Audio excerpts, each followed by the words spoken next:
Abadanın gödül künjügüne ýaglandyrylan giň möçberli dawranyň dowamyna taryhy ähmiýeti bolan çykyşlara uly orun berildi. Berlinşiýaly giň gerimli forumy enşime döwletleriň başdanlarynyň, Awrail halkary guramalaryň ýol başçylarynyň hem de wekilleriniň gatnaşmagy onuň ähmiýetini hasam artdyrýar. Bu bolsa garaşdy. Hemişilik beýtarap Türkmenistanyň halkary derejeli şäherleriň ýergiderli geçirilýän merkezini öwürlendigini alamatlandyrýar.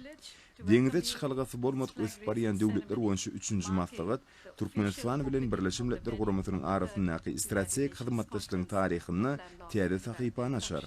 Onun giň gerimli maksatnamasy ötüş üçin zerur bolan wezipler çözmäge, hem de udok möhletden geljek üçin hyzmatdaşlygyň täze möhüm ugurlaryny kesiplemäge gönükdirilendir.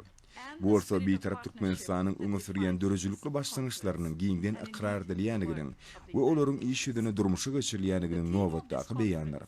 Birleşmiş Milletler Guramasynyň baş sekretarinyň orunmasary A derejede ösen, deňizde çykalgasy bolmadyk ösüp barýan ýurtlar hem de kiçi ady döwletler boýunça ýokary wekili, Birleşmiş Milletler Guramasynyň deňizde çykalgasy bolmadyk ösüp barýan döwletler boýunça 3-nji maslahatynyň baş sekretary Araba Fatima garaşdy. Hemişilik beýtarap Türkmenistanyň ajaýyp künjügüne geçirilýän forumyň ýokary guramaçylyk derejesiniň üçin edilme uğruna ýaglandyrylan işlere ýokary baha berdi. Munyň özi Türkmenistanyň dünýäde ygtybarly hyzmatdaş hökümini ikrar edilen derejesine dol laýyk gelýär. Şeýle-de çykyşlarda halkara forumynyň gün tertibine gerdilen meseleler boýunça kabul ediljek çözgütleriň we gazanjak lalyşyklaryň parakaçylykly ötüşi, bire hormat goýmak we ynanşmak esasyna ýoly goýulan hyzmatdaşlygyň mundan beýlegem iş jeňleşdirmegini üçin etjekdigini önem bildirdi. Çykyşlar tamamlanandan soňra dawraly ýagdaýda Türkmenistanyň we Birleşmiş Milletler Guramasynyň wekiliýetiniň ýol başçylaryna degişlikde ýurdumyzyň we milletler bileşiginiň baýdaklary gowşurly. Harw orkestriniň dawra sazy bilen utgoşan şäheriniň dowamyny dawraly ýagdaýda Türkmenistanyň we Birleşmiş Milletler Guramasynyň baýdaklary galdyrly. Dünýä ähmiýetli meseleler öýtüşini alýan Birleşmiş Milletler Guramasynyň deňizde çykalgasy bolmadyk ösüp barýan döwletler boýunça 3-nji maslahatynyň öz bolşly başlangyjyny öwürlen bu şähere Türkmenistanyň we milletler bileşiginiň baýdaklarynyň galdyrylmagy, halkara parakaçylyk goramaň we ählimum abadançylyk gollamaň aýdyň nyşany urly.